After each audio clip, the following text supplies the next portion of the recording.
All right, so it's a real pleasure to catch up with Dan Wilson. Dan, it's been a while since I spoke to you, although I know you've been on the air at 88.5 at KCSN a couple of times, but you and I actually haven't worked together professionally for a while, so it's a pleasure to see you. So nice to see you again. Thank you. And yeah, I've enjoyed visiting the station a bunch of times, but it's good to see you again. Yeah, well, the first time you and I met was in Woodstock, and I can't remember what year it was, but it was either 95 or 96, something like that. So That's it right. seems a long time ago, but not really, you know. I think you had the EP out at the time, the Pleasure EP, Yeah. and then I was a fan. Came and saw you a few times. I think you played in Woodstock. Did you play at the Tinker Street Cafe? You played a show there, right? I think we did. Yeah. And then I remember seeing you at various places, conferences, and then I moved out to Los Angeles in 1998 to do Morning Becomes Eclectic. And right as I moved out to LA, all of a sudden, everybody knew who Semisonic were, and you came Right. and did my old show, and then you had a huge hit, obviously, and the band did really well. You guys did amazingly well with Closing Time, and then another album, and then I guess it stopped. And I don't want to dwell on why it stopped, but it's been a while in between drinks, as they say. But you've been a very busy guy, producing, writing with other people. Yeah. Let me ask you, before we jump back into the new music with Semisonic, Yeah. did you ever think that you would become a songwriter for other people? Because you spent a little bit of time co-writing songs with people like Adele and Pink and Dixie Chicks. Was Yeah. that something that you ever aspired to be a songwriter for other people? Yeah, I did. It was definitely part of my kind of musical dream really early on. My parents were big fans of Carole King, and we listened to Tapestry and music at the house, um, and I knew even then, even in those very early days, that like she had a song called "You've Got a Friend" that was covered by James Taylor, and she had this song by the Shirelles, "Will You Still Love Me Tomorrow?" That or "Will You Love Me Tomorrow?" That was her song, but it was also sung by the Shirelles. And even though I didn't really know how the music business worked or anything, this is like early, preteen and early teen years. I still knew that she wrote songs that other people sang, and I was such a fan of hers. So that was kind of part of my vision. I didn't know how to make it happen, but I definitely had it in my mind, and then it was a long time coming. I'm guessing having a hit single gives you those opportunities, though, right? If you've got something that's a hit, then people start asking questions. Or would you like to? How do you do that? How do you go about sitting down and writing for or with somebody else? Well, first of all, you're right. The Closing Time made it possible for me to write with a lot of other people, because people hear the song that you've written, and they want to get some of that in one of their songs, whatever that is. Yeah. So what you can't tell them is that you don't know how the hell you did that in the first place, and so you can't really guarantee that you could recreate it. But I think when I first when I first started writing with other artists, there were a couple sessions that really stood out. One was with Jason Mraz, and one was with Rachel Yamagata. I think the Rachel session came first, and she ended up playing Jason one of the songs that she and I wrote together. She was like a band person from Chicago, and I was a band person from Minneapolis. We kind of had a natural, common ground. So Rachel and I wrote this good song called "I Want You" together. A friend of ours kind of introduced us, and then she played it for Jason Mraz, and Mraz wanted to write a song with me after he heard that song, and so we got together and wrote a song called "Did You Get My Message?" And it started almost like this kind of very gentle, kind of not a landslide, but just like a little series of one billiard ball hits another billiard ball, and another billiard ball hits another one, and eventually the artists were playing each other's songs that they had written with me, and it still had that, like, oh, the closing time guy quality about it, but it's started to develop. Maybe I had some credibility just to be able to help other people bring their own vision to life. Obviously doing that and then being asked to work with even more people, then you become known as the guy who wrote the Dixie Chicks hit, or the guy who wrote Someone Like You. I mean, there's always going to be something like that, right? Where people have to hang their hat on something. Yeah. And I think when the in the early years after, when Semisonic stopped touring, it was partly because we had been touring for a long time and we were tired of touring. And also it was because I had a little baby daughter who was born premature and had a lot of medical issues for a long time. And I just felt like I needed to be home. And so I started sort of collaborating with people, having them visit me in Minneapolis, doing stuff that was a little less travel intensive. But one bit of traveling that I did a lot of was I would go down to Nashville and write with people there. And I really learned this kind of amazing Nashville songwriting ethic there. Like, what is their approach? It's like, it's a job. It's a daily job. It has an end time. You're not going to go until 1 or 2 in the morning in Nashville because everyone is making a life of it. And they can't go until 2 in the morning every day for 10 years. It's just too insane. So you get into this almost like, well, we're going to finish this bridge by 4, and if we can get the demo done by 5, then I can go pick up school. And I used to think that was so like unromantic, but I kind of learned that ethic down in Nashville, and that's what made it easy for me to kind of interface with the Chicks, for example. Right. They also went through that same boot camp. So when we got together to write, even though we write about the most serious things in life, we also had one eye on the clock. Let's get this done today if we can. It's interesting. I've shared this story with a couple of people before. So if you've heard it, my apologies. And if anybody who's heard me speaking to other people have heard it, my apologies. But it's it's a great story. Well, I've had the good fortune to talk to a lot of songwriters over the years. And I always find the process fascinating because there are similarities for a lot of people. You do find a flow, but then you have conversations with people, like I had this conversation with Nick Cave, I don't know, a dozen years or so ago. And he was telling me that he has office hours for songwriting. He lives in London and he has an office, and he gets up in the morning and he goes to work at the office to write his songs. And it's just having that sort of understanding, I guess, that this is a job as well, right? Is it a job for you? Well, I think if it's a job, it's a crazy good job. And it's also so strange because you never know when you're going to be paid for doing your job. And then they pay you way too much for doing that one part of your job. But the thing about Nick Cave that really strikes me, first of all, he's also a novelist. And we're never bummed when we hear that novelists work like that. Like, we never go like, oh, how unromantic that the novelist gets up in the morning and begins typing, We think that's cool. Like, it seems kind of like, yeah, that's a novelist thing to do.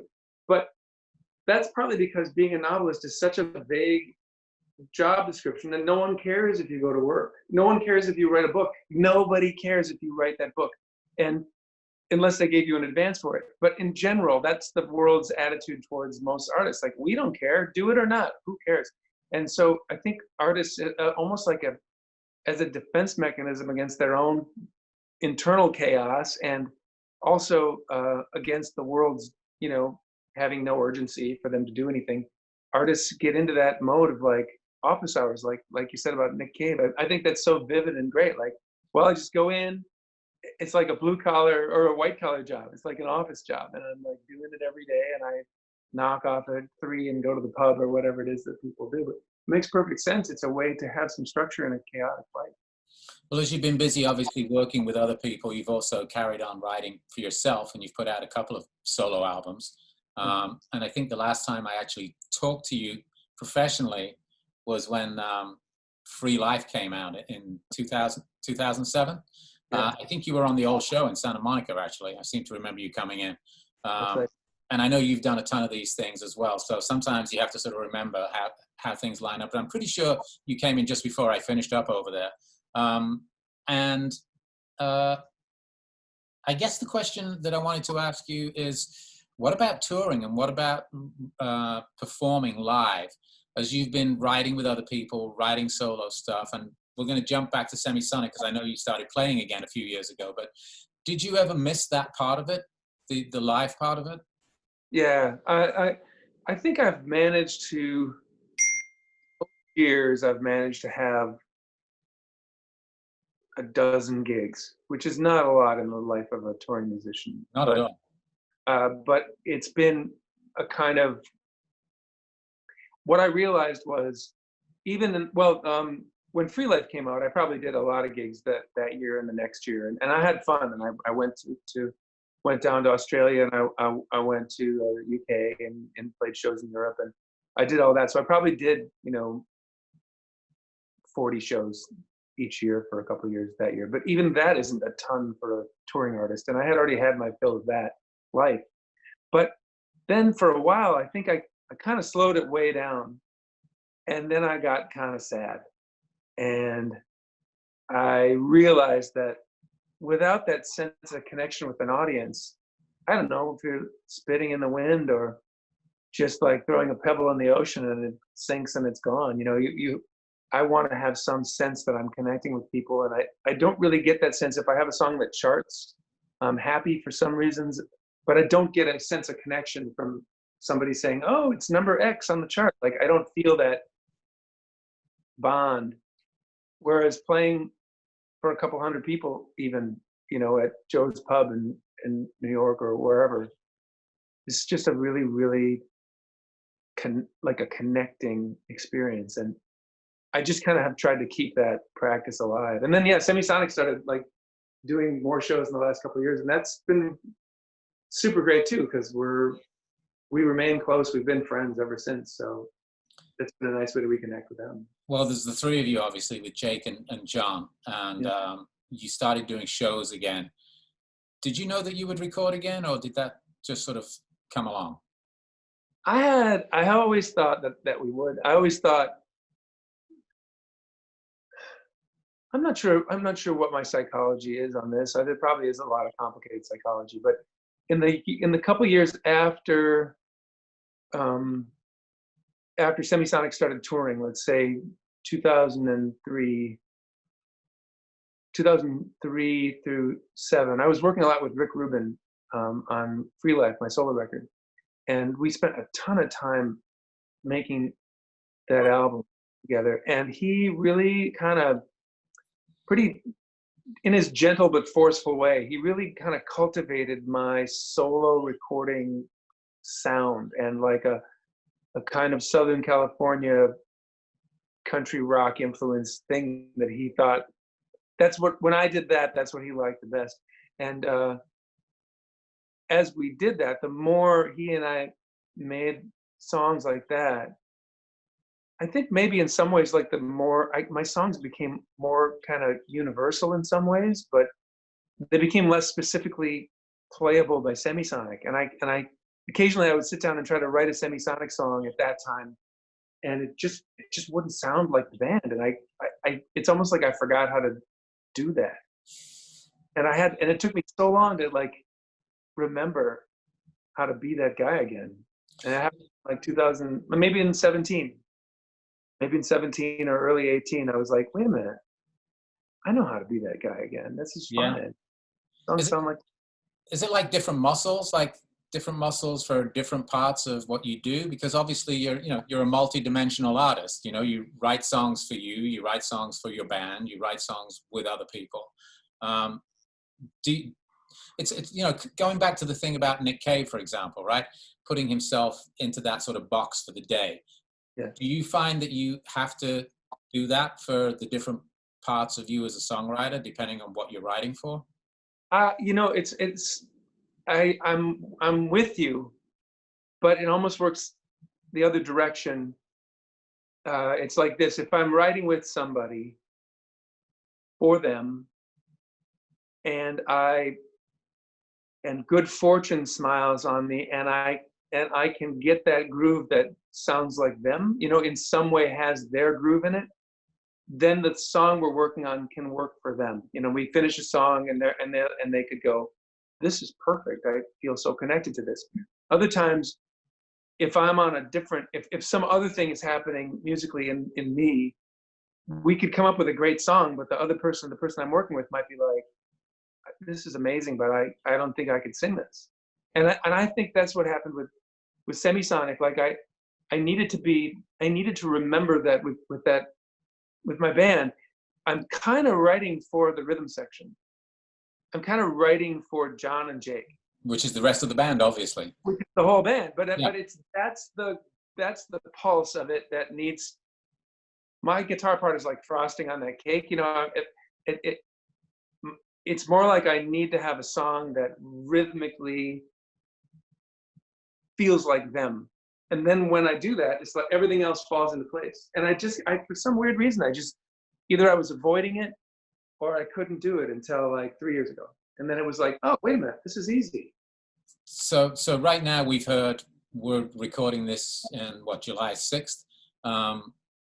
We've heard one song, which is the title cut. Yeah. It's the EP's coming out in September called You're Not Alone. Tell us about I think there's 5 songs on the EP. Tell us about how quickly they came together, when you recorded them. And then I want to follow up to ask you about how weird it is to be releasing music at this time. Okay, I'll go back to the first part and then we'll do that follow-up. When I in 17, when I kind of remembered how to be Semisonic, it had to do partly with a meeting I had with Liam Gallagher. And I played him a couple songs I was working on, and we talked. I admire him a lot. We had a really interesting, funny conversation over a couple hours. And then I wrote some songs that I thought, oh, maybe Liam Gallagher could sing these. But when I really listened to them, they sounded more like Semisonic than Liam Gallagher, and probably didn't sound at all like Liam Gallagher, actually. It was almost like my subconscious gave me permission to write some Semisonic songs. None of those songs during that period of time, like 2 weeks, none of those songs ended up in the batch that John and Jake and I like the best, but they kind of made me feel a kind of weird confidence that I could do the band. So then for maybe like 6 months in late 17 and early 18, I think that's about when it was, I wrote a lot of songs that sounded like Semisonic. And You're Not Alone was almost one of the last ones of that batch. And then we got together a couple times in LA and cut a bunch of the songs. And I think we cut like 14 tracks, and definitely like 8 of them, if I can allow myself to be my usual super picky self, I think like 8 of them are really, really good. And then we chose the 5 that kind of went together for the EP. And we didn't really think that You're Not Alone was a song to release as a single. Maybe we would have thought it was just the best song, which is a funny, maybe that's what a person could always say, like, which one do you release? Well, how about the best one? Huh, that's weird. But yeah, a lot of those songs came together in kind of a 6-month period. I was like sending the guys simple, I would sing into the voice memos on my phone, and I'd email that to the guys. And it's always kind of a thrill when they're, if I send like 2 or 3 and if they love 2 of them, I feel so good about myself. So that, like, I esteem their opinion so much. And then how does that work? Is it like you said you use a voice memo? I mean, do you sing like a lyric or a hook with a melody and you throw it to them and see what they come back with? What I did with these songs, and usually what I've done with the band, is literally I sing it into my phone as though I'm busking on a street corner. I do the whole thing on an acoustic guitar or piano, and I count it in, and then I just sing the whole thing. and then I finish. And if I don't get it right, I try it again, because I want to send them something that feels like a complete, like a performance, because I want them to immediately start going, oh, I know what I'm going to do. Like, wait a second, I have an idea, you know, like John playing the bass part. Like I kind of want to give them something that's pretty righteous, so that they get inspired if they do. So when were these songs finished? And this is going to lead me back to the second part of that question, I guess. Did you have a plan to release these? Was there a plan for 2020 for an album or an EP, a tour? I mean, tell me, what was the original plan? Well, the original plan is somewhat similar to what's happening, except for the overarching change in the plan of the entire world. But we probably finished the last recording. I think I probably did the last guitar in the fall, you know, of last year. And then my engineer and I mixed through the fall. It's probably all completely done and mastered or mixed in by Christmas, this past Christmas.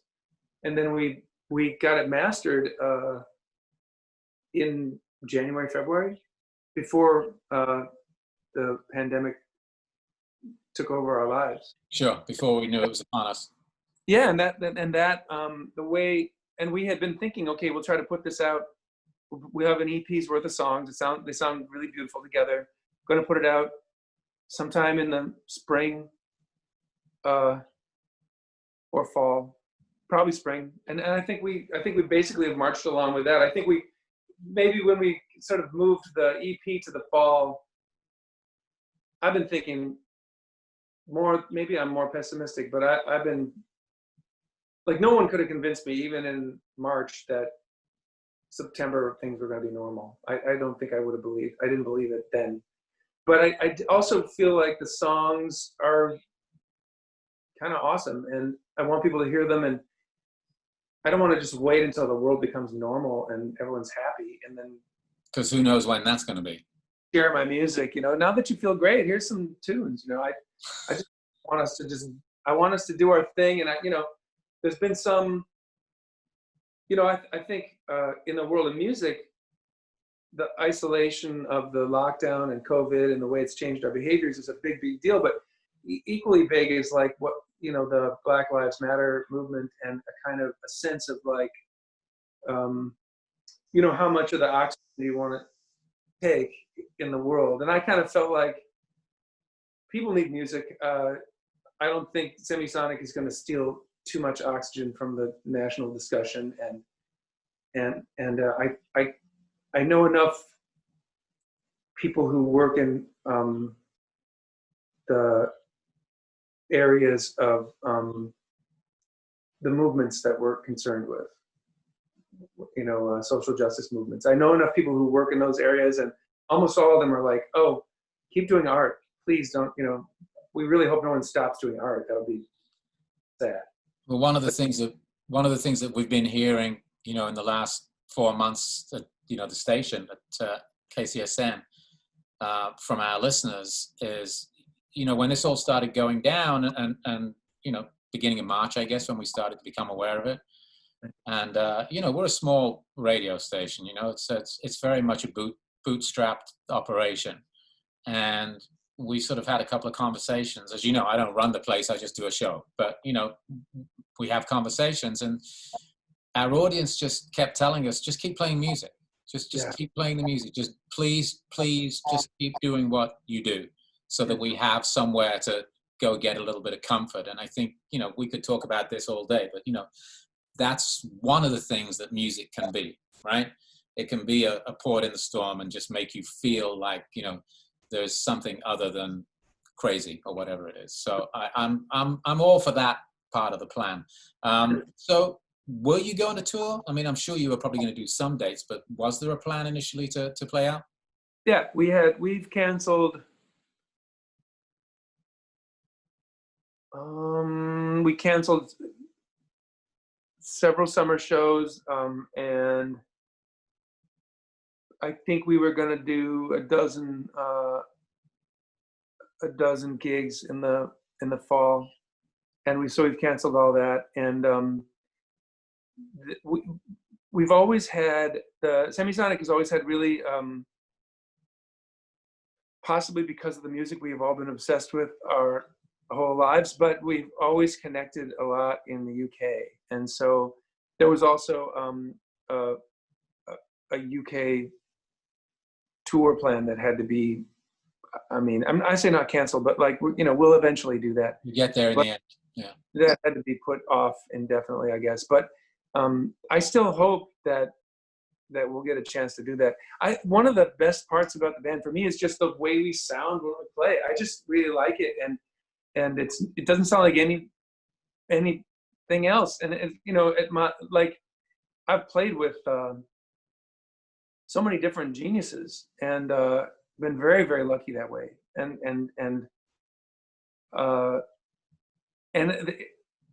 it's so different from person to person, but it never makes me feel like, oh, my band sucks. You know, I always kind of go, yeah, that was amazing. Playing with those geniuses was amazing. But my confidence that playing with John and Jake, about playing with John and Jake, is always still there. Like, wow, but when we do our thing, it's also really amazing. So I hope we get a chance to share more of that. No, you have a great band. I mean, there's no doubt about it. And there's something uniquely Semisonic about you three guys. You know, you don't sound like anybody else. There's no confusion. I mean, I remember the first time I saw you, probably at some South by Southwest gig in a hotel somewhere, and thinking, well, I haven't seen anything like this or heard anything like this. So, you know, as I mentioned to you before we started doing the interview, you know, I come to this job as a fan. So, okay, so let's just sort of like bring this up to date then. So the EP is coming out in September. Right. When things enable us to go back to doing live performances, you will. Yeah. I'm intrigued to know what you've been doing for the last 4 months, and not just professionally. I mean, you're stuck at home with a family. Like, I'm here with my partner. My daughter just came in from the East Coast. She's been quarantined in our office for the last 13 days. I think she gets out tomorrow or the day after. We're just trying to figure out the last little things to do. But I've been at home, working from home, and finding myself, you know, doing things perhaps that I wouldn't ordinarily do. So, you know, what's the last 4 months been like for you? Let's see. Well, I've got 2 daughters, my wife and 2 daughters, here with me. We had bought a family sized tent to go camping in. The plan was to, you know, for us to take a camping trip sometime in the spring, and we had the tent, and then the lockdown came. So we set up the tent on our deck behind the house, and in various configurations, we've spent many nights in the tent, which has been pretty funny and pretty fun. Yeah. I've had my younger daughter and I, we usually have some, like we've become the binge watchers. Like we went through, we adopted her when she was very little, and so we started watching This Is Us, a TV show which has a major adoption theme in it, and it became like our every other night kind of obsession. So we binged our way in a kind of gradual way through that show, and then we just finished Watchmen, the reboot of Watchmen from a couple of years back, which was amazing. This is kind of very Dan. I won't apologize for it, but my friends might laugh. Some friends of mine and I got together yesterday on Zoom to discuss the play Hamlet that we all read as though a book club over the past couple of weeks. And so we had a very funny discussion group of that play. I've always enjoyed, my brother Matt has been always a huge Shakespeare fan, and he always would bug me like that I need to read, if I want to write good lyrics, to read more Shakespeare. Read the So Bard. need more of the Bard in my life. So been doing that, and then I've been writing songs, making music as much as I can. What's the weirdest thing you've had shipped to your house that you would never have expected to order? Wow. I don't know if anything really particularly unusual. Well, a box of masks. You would never have expected that, obviously. No, I was just wondering if there was anything strange you found yourself ordering at Amazon at 2 o'clock in the morning or something. No, it's funny. My habits have remained like I've. My main thing is like, don't order too many books. That's like the danger in my life, is that I'm just gonna always like order too many books, and so I'm like, that's kind of half of what I do. Like Tom Gold, the cartoonist, I got this recently, and I've been reading Bob Dylan, The Story Behind the Songs. This book is insanely good and very funny, and Dylan is forever an inspiration for me. And James Baldwin, and yeah, lots of book after book. This Watchmen, it's been. I just try not to like order an entire library to come to my house. That would be absurd. So how would you describe your state of mind right now? I mean, not just after speaking to me. I just mean, it's great, Nic. Thank you. I mean, just in general. It's funny. You might know the producer Ricky Reed, who's also a recording artist, and he worked with Lizzo on all of her recent records, and he's done Fantagram Records and lots of great music. And he does a live stream called Nice Live on YouTube a couple times a week, and what he does is he brings guest artists on and they produce a song. And at the beginning, he says to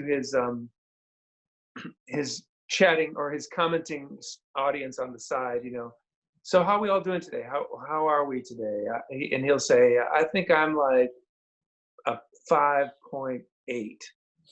And then all of his viewers, like, then there's just like a rain of 6.2, 1. Yeah. Like number. And I guess today I'm pretty high up there. I'm a pretty chill 7.5. I'm not ecstatic, but I'm not. I think anything over 6 is pretty good. 6 is the new 10, right?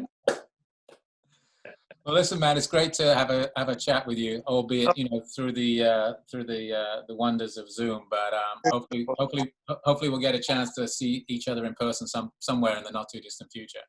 I'm really happy to talk to you and see your face, and yeah, in person would be better. But thanks for this. Thanks, Dan. Bye, Nic.